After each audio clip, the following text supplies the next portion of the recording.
Hi friends, welcome to Pendems kitchen. ఈరోజు వీడియోలో ఆంధ్ర హోటల్స్లో ఎంతో ఫేమస్ అయిన ఉప్మా పెసరట్టు రెసిపీని ఈ వీడియోలో మీకు చూపించబోతున్నాను. వీడియోని స్కిప్ చేయకుండా చివరి వరకు చూసి ఇక్కడ నేను చూపించబోయే కొలతలతోటి ఒక్కసారి ఈ ఉప్మా పెసరట్టుని ట్రై చేసి చూడండి. ఖచ్చితంగా మీ ఇంట్లో వాళ్ళు మళ్ళీ చేయమని అడుగుతారు, అంత టేస్టీగా ఉంటుంది. సో ఇక ఏమాత్రం ఆలస్యం చేయకుండా పర్ఫెక్ట్ కొలతలతోటి ఈ ఉప్మా పెసరట్టు అండ్ అలానే అల్లం చట్నీని ఎలా ప్రిపేర్ చేసుకోవచ్చో ఈ వీడియోలోకి వెళ్ళి చూసేయండి. ఈ ఉప్మా పెసరట్టుని ప్రిపేర్ చేసుకోవడం కోసం ఫస్ట్ మనం దోసల పిండిని ప్రిపేర్ చేసుకోవాలి. దానికోసం ఇలా ఒక గిన్నెని తీసుకొని అందులోకి 1 కప్పు ముడి పెసర్లను వేసుకోండి. ఇలా పెసర్లు వేసుకొని ఈ దోశ ప్రిపేర్ చేసుకుంటేనే మనకి దోశ అనేది బాగా టేస్టీగా కుదురుతుంది అనమాట. ఒకవేళ మీకు ఇవి దొరకకపోతే పెద్ద పెసరపప్పు అయినా సరే వేసుకోవచ్చు. నెక్స్ట్ ఇందులోనే 1/2 కప్పు వరకు బియ్యాన్ని వేసుకోండి. మీరు ఇక్కడ దోశల బియ్యాన్ని అయినా వేసుకోవచ్చు, రేషన్ బియ్యాన్ని అయినా వేసుకోవచ్చు, లేదంటే సోనా మసూరి బియ్యం, ఇడ్లీ బియ్యం ఏవైనా సరే 1 కప్పు పెసర్లకి 1/2 కప్పు బియ్యాన్ని వేసుకోండి. ఇలా బియ్యం వేసుకోవడం వల్ల మనకి దోశ అనేది బాగా క్రిస్పీగా వస్తుంది అనమాట. నెక్స్ట్ ఇందులోనే 1 టేబుల్ స్పూన్ వరకు మినపగుళ్ళను కూడా వేసుకోండి. మినపగుళ్ళను కూడా వేసుకొని ఇవన్నీ కూడా శుభ్రంగా 1కి 2 సార్లు కడిగేసి మళ్ళీ తిరిగి ఇందులో నీళ్ళను పోసుకొని ఈ పెసర్లని కనీసం ఒక 6 నుంచి 8 గంటల సేపు నానబెట్టుకోవాలి. మీరు కావాలంటే రాత్రిపూట నానబెట్టుకొని ఉదయాన్నే చక్కగా ఈ పెసరట్టు ఉప్మాని ప్రిపేర్ చేసుకోవచ్చు.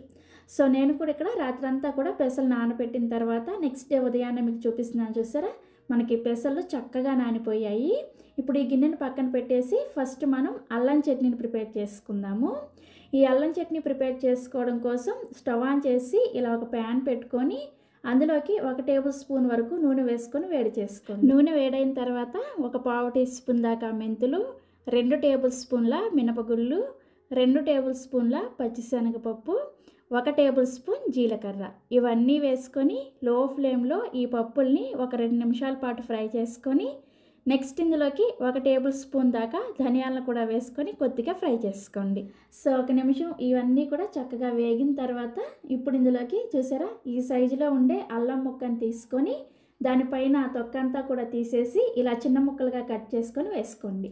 నెక్స్ట్ ఇందులోనే మీరు తినే కారానికి తగ్గట్టుగా ఒక 10 నుంచి 12 వరకు ఎండుమిర్చిని కూడా వేసుకొని ఈ ఎండుమిర్చిని అండ్ అల్లాన్ని కూడా ఒక 2 నిమిషాల పాటు కలుపుకుంటూ లో టు మీడియం ఫ్లేమ్లో ఫ్రై చేసుకోండి. సో మనకి ఎండుమిర్చి అలాగే అల్లం కూడా వేగిన తర్వాత ఇప్పుడు ఇందులోకి చిన్న నిమ్మకాయ సైజ్ అంతా చింతపండుని వేసుకోండి. అండ్ అలానే ఈ అల్లం చట్నీలోకి ఖచ్చితంగా కొద్దిగా బెల్లాన్ని వేసుకోవాలి.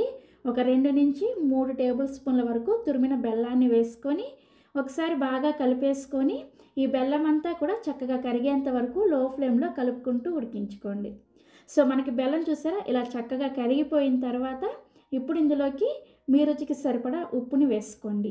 అండ్ అలానే ఒక 7 నుంచి 8 వరకు పొట్టు తీసిన వెల్లుల్లి రెబ్బలు కూడా వేసుకొని ఒకసారి అంతా కూడా బాగా కలిపేసుకొని దీంట్లోకి 1/4 కప్పు అన్ని నీళ్ళని వేసుకొని మళ్ళీ ఒకసారి కలిపేసి మూత పెట్టేసి ఈ నీళ్ళన్నీ కూడా చక్కగా దగ్గరగా అయ్యి నీళ్ళన్నీ ఎగిరిపోయేంత వరకు లో టు మీడియం ఫ్లేమ్లో ఈ మిశ్రమం మొత్తాన్ని కూడా ఉడికించుకోండి. 3-4 నిమిషాలకి మనకి నీళ్ళన్నీ కూడా ఎగిరిపోయి ఈ మిశ్రమం అంతా కూడా ఇలా చక్కగా దగ్గరగా అయిపోయి ఉంటుంది అనమాట. ఇప్పుడు స్టవ్ ఆఫ్ చేసేసి ఈ మిశ్రమం మొత్తాన్ని కూడా పూర్తిగా చల్లారనివ్వాలి. మనకి ఈ మిశ్రమం మొత్తం కూడా పూర్తిగా చల్లారిన తర్వాత మిక్సీ జార్లోకి వేసుకొని ఇందులోకి కొద్దిగా లైట్గా గోరువెచ్చగా ఉండే నీళ్ళని వేసుకోండి. గోరువెచ్చగా ఉండే నీళ్ళని వేసుకొని ఈ చట్నీని గ్రైండ్ చేసుకున్నారంటే మీకు ఈ చట్నీ అనేది వారం రోజుల పాటు పాడవకుండా ఫ్రెష్గా ఉంటుందన్నమాట. అదే మీరు చల్లటి నీళ్ళు వేసుకొని ఈ చట్నీని ప్రిపేర్ చేసుకుంటే చట్నీ అనేది మనకు నిల్వ ఉండదు. సో అందుకోసం గోరువెచ్చని నీళ్ళని వేసుకొని ఈ చట్నీని బాగా మెత్తగా గ్రైండ్ చేసుకోండి. చూసారా ఇలా చక్కగా మెత్తగా గ్రైండ్ చేసేసుకొని ఇలా గ్రైండ్ చేసుకున్న చట్నీని ఒక గిన్నెలోకి వేసుకోండి. ఇలా గిన్నెలోకి వేసుకున్న తర్వాత మీరు కావాలంటే దీనికి పోపుని పెట్టుకోవచ్చు, లేదంటే పోపు లేకపోయినా కానీ ఈ చట్నీని ఇదే విధంగా డైరెక్ట్గా సర్వ్ చేసేయచ్చు. సో పోపు పెట్టుకోవడం కోసం స్టవ్ ఆన్ చేసి ఇలా ఒక పోపు గిన్నెను పెట్టుకొని అందులోకి 2 టేబుల్ స్పూన్ల నూనె వేసుకొని వేడి చేసుకోండి. నూనె వేడైన తర్వాత ఇందులోకి 1 టీ స్పూన్ వరకు పోపు దినుసులను వేసుకోండి. మినపప్పు, శనగపప్పు, ఆవాలు అండ్ జీలకర్ర ఈ 4 కలిపి 1 టీ స్పూన్ వేసుకోండి. అండ్ అలానే ఒక ఎండుమిర్చి కూడా ఇలా సగానికి తుంచుకొని వేసుకోండి. సో ఇలా పోపు దినుసులు అండ్ ఎండుమిర్చిని వేసుకొని వీటిని లో ఫ్లేమ్లో కలుపుకుంటూ వేయించుకున్న తర్వాత ఇందులోకి కొద్దిగా కరివేపాకును కూడా వేసుకొని కరివేపాకు కూడా క్రిస్పీగా అయ్యేంత వరకు ఫ్రై చేసుకొని ఈ తాలింపుని తీసుకొచ్చి మనం ముందుగా గ్రైండ్ చేసుకున్న అల్లం చట్నీలో వేసుకొని కలుపుకున్నారంటే సూపర్ టేస్టీగా ఉండే హోటల్ స్టైల్ అల్లం చట్నీ మనకి ఇంట్లోనే రెడీ అయిపోతుంది. చాలా సింపుల్గా ప్రిపేర్ చేసుకోవచ్చు. టేస్ట్ అయితే నెక్స్ట్ లెవెల్లో ఉంటుంది. ఇలా తాలింపు పెట్టుకొని ప్రిపేర్ చేసుకున్నారంటే మనకి చట్నీ అనేది వారం రోజుల పాటు పాడవకుండా మనం ఏ బ్రేక్ఫాస్ట్లోకైనా సర్వ్ చేసుకోవచ్చు. ఇడ్లీ, దోశ, ఉప్మా ఇలా ఎందులో సర్వ్ చేసుకున్నా కానీ చాలా చాలా రుచిగా ఉంటుంది. సో తప్పకుండా ఈ అల్లం చట్నీని మీరు కూడా ట్రై చేయండి. సో మనకి అల్లం చట్నీ రెడీ అయిపోయింది కదా. నెక్స్ట్ ఇక మనం ఉప్మాని ఎలా ప్రిపేర్ చేసుకోవాలో చూపిస్తాను. మనం రెగ్యులర్గా ప్రిపేర్ చేసుకునే ఉప్మాకి ఈ పెసరట్టు మీద వేసే ఉప్మాకి చాలా డిఫరెన్స్ ఉంటుందన్నమాట. సో ఈరోజు నేను దోశ మీద వేసుకోవడం కోసం ఉప్మాని ప్రిపేర్ చేస్తున్నాను. దానికోసం స్టవ్ ఆన్ చేసి ఇలా ఒక కడాయిని పెట్టుకొని అందులోకి ఒక 2 టీ స్పూన్ల వరకు నూనె వేసుకొని వేడి చేసుకోండి. నూనె వేడైన తర్వాత ఇందులోకి 1 టీ స్పూన్ వరకు పోపు దినుసులను వేసుకోండి. ఆవాలు, మినప్పప్పు, పచ్చిశనగపప్పు అండ్ జీలకర్ర ఈ 4 కలిపి 1 టీ స్పూన్ వేసుకొని ఈ పోపు దినుసుల్ని 1 నిమిషం పాటు లో టు మీడియం ఫ్లేమ్లో కలుపుకుంటూ ఫ్రై చేసుకోండి.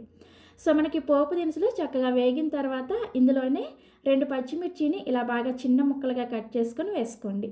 అండ్ అలానే 1 ఇంచి అల్లాన్ని కూడా ఇలా బాగా చిన్నగా ముక్కలుగా కట్ చేసుకొని వేసుకొని ఇందులోనే ఒక చిన్న ఉల్లిపాయని ఇలా చిన్న చిన్న ముక్కలుగా కట్ చేసుకొని వేసుకోండి. ఇవన్నీ వేసుకొని వీటన్నిటిని కూడా ఒక 2 నిమిషాల పాటు లో టు మీడియం ఫ్లేమ్లో కలుపుకుంటూ ఫ్రై చేసుకోండి. మనకి ఈ ఉప్మా కోసం ఉల్లిపాయ ముక్కలు కొంచెం లైట్గా మెత్తబడితే సరిపోతుంది. బాగా ఎర్రగా వేయించుకోవాల్సిన అవసరం లేదనమాట. సో ఉల్లిపాయ ముక్కలు ఇలా చక్కగా మెత్తబడిన తర్వాత ఇప్పుడు ఇందులోకి మీరు ఏ కప్పుతో అయితే రవ్వను తీసుకున్నారో అదే కప్పుతోటి 4 కప్పుల నీళ్ళను వేసుకోండి. నేను ఇక్కడ ఈ చిన్న కప్పుతో రవ్వను వేసుకుంటాను. సో అందుకోసం 1 కప్పు రవ్వకి 4 కప్పుల నీళ్ళను వేసుకోవాలి. ఇలా 4 కప్పుల నీళ్ళను వేసుకొని ఈ ఉప్మా ప్రిపేర్ చేసుకుంటే బాగా సాఫ్ట్గా మెత్తగా వస్తుంది అనమాట. అప్పుడు మనకి దోశ మీద వేసుకోవడం కోసం ఈ ఉప్మా చక్కగా రెడీ అవుతుంది. ఇందులోనే రుచికి సరిపడా ఉప్పు అలాగే ఒక రెమ్మ కరివేపాకు కూడా వేసుకొని ఒకసారి బాగా కలిపేసుకొని మూత పెట్టేసి ఈ నీళ్ళని హై ఫ్లేమ్లో బాగా మరిగించుకోండి. సో ఒక 2-3 నిమిషాలకి నీళ్ళు మనకి ఇలా చక్కగా మరుగుతూ ఉంటాయి. ఇప్పుడు ఇందులోకి 1 కప్పు బొంబాయి రవ్వను వేసుకోండి. ఒక చేత్తో ఈ రవ్వను వేసుకుంటూ ఇంకొక చేత్తో ఇలా కలుపుకుంటూ ఉండాలి. లేకపోతే రవ్వ అనేది మనకి ఉండలు కట్టేసింది అనమాట. ఇలా కొంచెం కొంచెం రవ్వను వేసుకుంటూ కలుపుకుంటూ ఈ ఉప్మాని మీడియం ఫ్లేమ్లో ఒక 2 నిమిషాల పాటు ఉడికించుకోండి. సో ఒక 2 నిమిషాల పాటు ఉడికి ఈ ఉప్మా అనేది ఇలా కొంచెం దగ్గర పడిన తర్వాత ఇప్పుడు దీని మీద మూత పెట్టేసి మంటని పూర్తిగా లో ఫ్లేమ్లోకి పెట్టేసుకొని ఒక 3-4 నిమిషాల పాటు లో ఫ్లేమ్లోనే ఈ ఉప్మాని ఉడికించుకోవాలి. సో ఒక 3-4 నిమిషాల తర్వాత మూత తీసి మీకు చూపిస్తున్నాను చూసారా. మనకి రవ్వ అనేది చక్కగా ఉడికిపోయి ఉప్మా కన్సిస్టెన్సీ చూసారా ఈ విధంగా ఉండాలన్నమాట. ఇలా ఉంటేనే మనకి దోశ మీద వేసుకోవడానికి పర్ఫెక్ట్గా ఉంటుంది. ఇది చల్లారే కొద్దీ కొంచెం గట్టిగా అవుతుంది అనమాట. సో ఇలా ఉప్మా ప్రిపేర్ చేసుకొని దీని మీద ఫైనల్గా సన్నగా తరిగిన కొత్తిమీర కొద్దిగా వేసుకొని కలిపేసుకొని స్టవ్ ఆఫ్ చేసేసి దీని మీద మూత పెట్టేసి రెడీగా పక్కన పెట్టుకోండి. మూత పెట్టేసి పెట్టుకున్నారంటే ఈ ఉప్మా అనేది తొందరగా చల్లారకుండా ఉంటుంది, గట్టి పడిపోకుండా ఉంటుంది అనమాట. సో మనకి అల్లం చట్నీ రెడీ అయిపోయింది. అదేవిధంగా ఉప్మా కూడా రెడీ అయిపోయింది. ఇప్పుడు మనం వెంటనే దోశల పిండిని ప్రిపేర్ చేసేసుకుందాం. రాత్రంతా కూడా నానబెట్టుకున్న ఈ పెసలు బియ్యాన్ని మిక్సీ జార్లోకి వేసుకొని ఇందులోనే 1 ఇంచు దాకా అల్లాన్ని పైన పొట్టు తీసుకొని వేసుకోండి. నెక్స్ట్ ఇందులోనే 1 పచ్చిమిర్చి, 1 టీ స్పూన్ దాకా జీలకర్ర, రుచికి సరిపడా ఉప్పు అలాగే ఈ పెసలను గ్రైండ్ చేసుకోవడానికి అవసరమైన నీళ్ళని వేసుకొని ఈ పిండిని బాగా మెత్తగా గ్రైండ్ చేసుకోవాలి. నీళ్ళని ఎక్కువగా వేసుకొని పిండిని మరీ పల్చగా గ్రైండ్ చేసుకోవద్దు. ఇక్కడ నేను మీకు చూపిస్తున్నాను చూసారా ఈ కన్సిస్టెన్సీ ఉండేటట్లుగా పిండిని గ్రైండ్ చేసుకోవాలి. సో ఇలా గ్రైండ్ చేసుకున్న పిండిని ఒక గిన్నెలోకి వేసుకోండి. నెక్స్ట్ ఇందులోనే 1 పావు టీ స్పూన్ దాకా పసుపును కూడా వేసుకొని కలుపుకోండి. ఇలా పసుపు వేసుకొని కలుపుకుంటే దోశ మనకి మంచి రంగులో వస్తుంది అనమాట. సో మనకి దోశల పిండి రెడీ అయిపోయింది. ఇలా దోశల పిండిని ప్రిపేర్ చేసుకున్న తర్వాత వెంటనే మనం దోశలు వేసేసుకోవాలన్నమాట. పెసరట్టు పిండిని మనం రెగ్యులర్ దోశ పిండిలాగా పక్కన పెట్టేసామంటే తొందరగా పులిసిపోతుంది, దోశ టేస్ట్ అంతా కూడా చేంజ్ అయిపోతుంది. ఒకవేళ మీరు పిండి గ్రైండ్ చేసిన తర్వాత మీకు దోశ వేసుకోవడానికి టైం ఉంది అనిపిస్తే ఈ గ్రైండ్ చేసుకున్న పిండిని వెంటనే ఫ్రిడ్జ్లో పెట్టేసుకోవచ్చు. ఫ్రిడ్జ్లో పెట్టుకుంటే మనకు పిండి అనేది పులవదనమాట. సో నేనైతే ఇక్కడ గ్రైండ్ చేసిన వెంటనే దోశ వేసేసుకుంటాను. సో స్టవ్ ఆన్ చేసి దోశల పెనాన్ని పెట్టుకొని పెనం బాగా వేడైన తర్వాత ఇలా కొద్దిగా నీళ్ళని చిలకరించుకొని టిష్యూ పేపర్తో ఈ విధంగా ప్యాన్ని క్లీన్ చేసుకున్న తర్వాత మంటని ఖచ్చితంగా లో ఫ్లేమ్లో పెట్టుకొని మనం ప్రిపేర్ చేసుకున్న ఈ పెసరట్టు పిండిని ఇలా ఒక గరిటె వరకు వేసుకొని మీకు వీలైనంత పలచగా ఈ దోశని రౌండ్గా ఇలా స్ప్రెడ్ చేసుకోండి. మంటని లో ఫ్లేమ్లో పెట్టుకొని వేసుకుంటే మీకు దోశ అనేది చక్కగా స్ప్రెడ్ అవుతుంది అనమాట. సో ఇలా దోశ వేసుకున్న తర్వాత ఇప్పుడు మంటను మీడియం ఫ్లేమ్లోకి పెట్టుకొని దీని మీద సన్నగా తరిగిన ఉల్లిపాయ ముక్కలు కొద్దిగా, అలాగే ఒక పావు టీ స్పూన్ దాకా ధనియాల కారాన్ని వేసుకోండి. ఈ ధనియాల కారం రెసిపీ ఎవరికైనా కావాలి అంటే ఈ వీడియో కింద డిస్క్రిప్షన్లో లింక్ ఇస్తాను, ఒకసారి చెక్ చేయండి. నెక్స్ట్ దీని మీద ఒక టీ స్పూన్ దాకా నెయ్యిని వేసుకొని ఈ దోశని అన్ని వైపులు కూడా చక్కగా ఎర్రగా కాలేంత వరకు దోశల పెనాన్ని అటు ఇటు తిప్పుకుంటూ దోశ అంతా కూడా చక్కగా ఫ్రై చేసుకోండి. సో దోశ మనకి ఇలా చక్కగా కాలిన తర్వాత ఇప్పుడు దీని మీద మనం ముందుగా ప్రిపేర్ చేసుకున్న ఉప్మా ఉంది కదా, ఆ ఉప్మాని ఇలా గుంట గరిటెతో ఒక గరిటె వరకు వేసుకొని ఈ ఉప్మా అంతా కూడా దోశకి స్ప్రెడ్ అయ్యే విధంగా ఈ విధంగా ఈవెన్గా స్ప్రెడ్ చేసుకోండి. ఇలా దోశ అంతా కూడా స్ప్రెడ్ చేసుకున్న తర్వాత దీని మీద కావాలంటే మళ్ళీ కొద్దిగా నెయ్యిని వేసుకొని ఈ ఉప్మా వేసిన తర్వాత దోశని మరొక నిమిషం పాటు లో టు మీడియం ఫ్లేమ్లో చక్కగా ఫ్రై చేసేసుకొని ఈ విధంగా ఫోల్డ్ చేసుకోండి. చూస్తేనే తినాలనిపిస్తుంది కదా. చాలా ఈజీగా మనం హోటల్ స్టైల్లో ఈ ఉప్మా పెసరట్ని ప్రిపేర్ చేసుకోవచ్చు. సో ఇలా చక్కగా దోశ వేసుకొని సర్వింగ్ ప్లేట్లోకి తీసుకొని మనం ప్రిపేర్ చేసుకున్న అల్లం చట్నీతో, అలాగే నోట్లో వెన్నలాగా కరిగిపోయే ఈ ఉప్మాతో సర్వ్ చేసుకోండి. చాలా చాలా టేస్టీగా ఉంటుంది.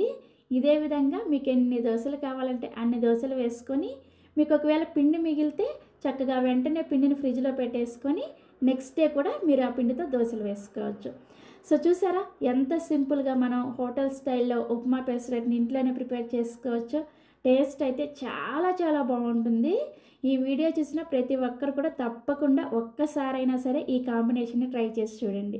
ట్రై చేస్తారు కదా, ట్రై చేసిన తర్వాత మీకు టేస్ట్ ఎలా ఉంది అనేది ఈ వీడియో కింద కామెంట్ సెక్షన్లో నాతో షేర్ చేసుకోవడం అస్సలు మర్చిపోవద్దు. అలాగే ఈ వీడియో మీకు నచ్చితే ఒక లైక్ చేసి ఈ వీడియోని మీ ఫ్రెండ్స్కి, రిలేటివ్స్ కూడా షేర్ చేయండి. మరిన్ని Emmy, tasty and secret recipes కోసం పెండెమ్స్ కిచెన్ని సబ్స్క్రైబ్ చేసుకొని పక్కనే వచ్చిన గంట సింబల్లో ఆల్ అనే ఆప్షన్ని ప్రెస్ చేయండి. Thank you.